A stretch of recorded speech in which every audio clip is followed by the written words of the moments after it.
राग केदार। केदार राग कल्याण थाट का राग है। भारतीय शास्त्रीय संगीत का यह बहुत ही मधुर, लोकप्रिय और सुरीला राग है। यह राग केदारा नाम से भी जाना जाता है। गुरु ग्रंथ साहिब में इसके लिए केदारा नाम ही प्रयोग किया गया है। इस राग में दोनों मध्यमों का प्रयोग होता है, शुद्ध मध्यम और तीव्र मध्यम। इस राग में इन दोनों मध्यमों का प्रयोग बहुत ही विशिष्ट ढंग से होता है, जहाँ पर दोनों माँ इकट्ठे बोले जाते हैं, चाहे वो आरोहात्मक हो या अवरोहात्मक हो, वहाँ पर माँ शुद्ध रहते हैं। इसके अतिरिक्त उत्तरांग में जब आरोहात्मक स्वर संगति ली जाती हैं तो वो तीव्र माँ के साथ ली जाती हैं।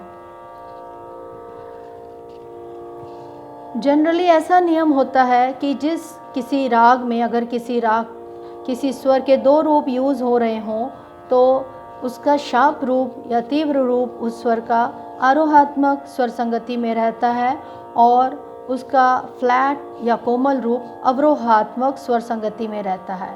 परंतु केदार में दोनों मध्यमों का अपना एक विशिष्ट ढंग है। दोनों के लगाव का, दोनों के प्रयोग का एक विशेष प्रकार के स्वर समुदायों में प्रयोग होता है। तो मैं आपको बताती हूँ कि किस तरह से इसमें शुद्ध मध्यम और तीव्र मध्यम प्रयोग होते हैं। सा मा पा, यहाँ पर ये दोनों मध्यम शुद्ध हैं। सा मा पा धा पा नी धा सा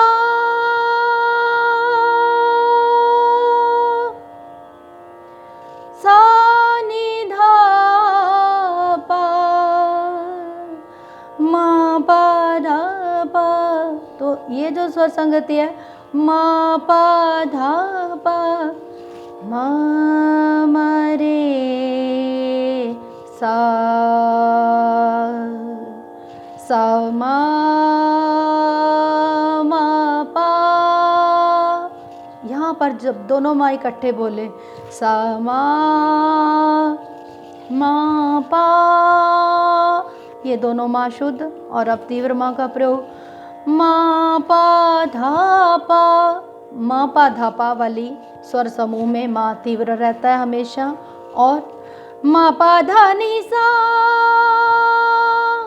यहाँ पर भी तीव्र माँ के साथ उत्तरांग में जो भी आरोहात्मक स्वर संगति जाएगी वो भी तीव्र माँ के साथ जाएगी। तो इस तरह दोनों मध्यमों का संगम चलता रहता है और इनका एक विशिष्ट ढंग से प्रयोग चलता रहता है। और वापसी में अवरोहात्मक स्वर संगति में जब हम मामा रेसा के साथ आते हैं, मामा रे सा, मामा रेसा के साथ जब हम वापस आते हैं तब भी दोनों माँ शुद्ध होते हैं। यहाँ पर भी शुद्ध माँ का प्रयोग रहता है। इसके अतिरिक्त इसमें पूर्वांग में कुछ विद्वान गा के साथ भी जाते हैं। उदाहरणार्थ सा मा गा पा, गा का अल्प प्रयोग इस प्रकार करते हैं, सा मा गा पा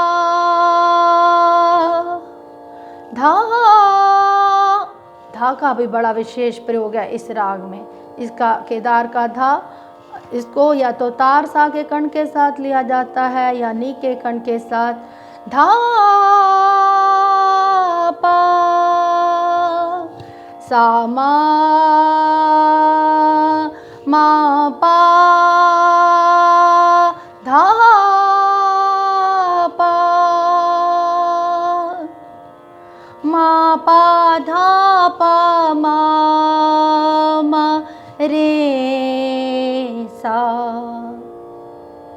इस प्रकार। और कभी कभी विवादी स्वर के नाते इसमें कोमल नी का प्रयोग भी किया जाता है। इस तरह सा मा पा धा पा धा नी धा पा। विवादी स्वर से के नाते कोमल नी का प्रयोग करके राग की खूबसूरती को बढ़ाया जाता है। इसकी जाति सर्वसम्मति से औडव संपूर्ण मानी गई है। हालांकि कुछ विद्वान इस राग में गा का प्रयोग, जैसे अभी मैंने करके बताया, ऐसे करते हैं अल्प प्रयोग। भातखंडे जी ने भी ये प्रयोग स्वीकार किया है, चलन में है ये प्रयोग। दोनों प्रकार से केदार राग सा मा पा के साथ भी और सा मा गा पा के साथ भी चलता है, दोनों तरह से चलता है। और जो प्रत्यक्ष रूप में नहीं लगाते हैं गा को, गंधार को, वो भी अपरोक्ष रूप में उसमें भी कहीं ना कहीं थोड़ा बहुत स्पर्श गा का आ जाता है, परंतु जाति इसकी औडव संपूर्ण ही मानी जाती है। इसका वादी स्वर मध्यम और संवादी स्वर षडज है। मा और सा का संवाद लगातार निरंतर इस राग में बना रहता है और बहुत ही सुंदर लगता है इस राग में मा सा का संवाद। इसका गायन समय रात्रि का प्रथम प्रहर है। रात के पहले प्रहर में 7 बजे से लेकर 10 बजे तक रात में इसे गाया बजाया जाता जाए तो ये बहुत सुंदर, इसका आकर्षण, इसका प्रभाव और अधिक बढ़ जाता है। फिल्म जगत में भी ये बहुत ही लोकप्रिय है। कई फिल्मी गाने, द बर्निंग ट्रेन का गाना, पल दो पल का साथ हमारा, ऐसे एक बहुत, और गुड्डी फिल्म की मशहूर प्रेयर है हमको मन की शक्ति देना, वो भी केदार राग में है। तो बहुत ही लोकप्रिय और सुरीला है, इसलिए फिल्म जगत में भी इसे काफ़ी अच्छा महत्वपूर्ण स्थान प्राप्त है इस राग की स्वरावली को। तो अब इसका आरोह, अवरोह और पकड़ मैं आपको सुनाती हूँ। सा मा पा धा पा नी धा सा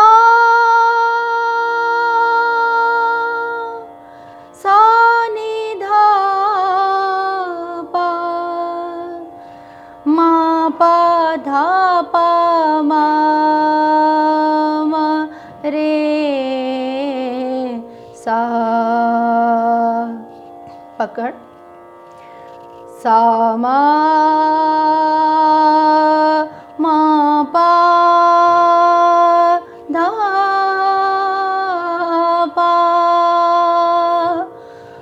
पा धा पा मा रे सा।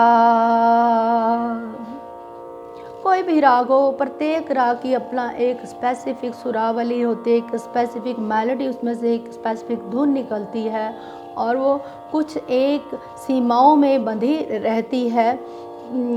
ये मेयरली कोई भी राग सुरों का कंस्ट्रक्शन मात्र नहीं होता है, बल्कि उसमें एक लाइवली फीलिंग होती है, एक उसकी फॉर्म होती है। तो इसी तरह से केदार एक बहुत ही सुंदर हमें फॉर्म देता है, बहुत ही सुंदर सुरावली हमें केदार से मिलती है, केदार के सुरों से।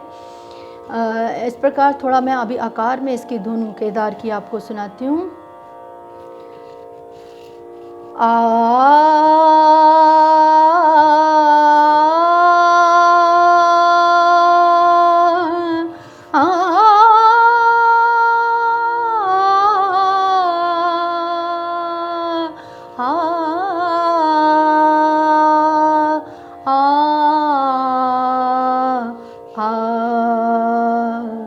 एक बंदिश।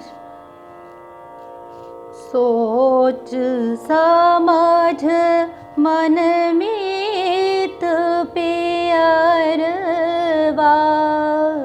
सोच सोच समझ मन मीत पियरवा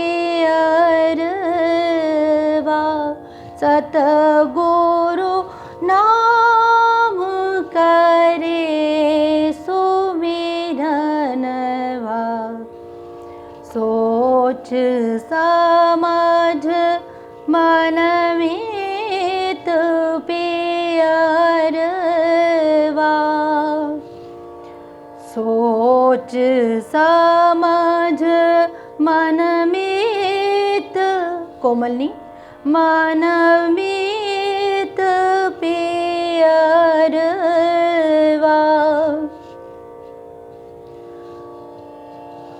घरी घरी पल पल उमर घटत सब घरी घरी पल पल उमर घटत सब आ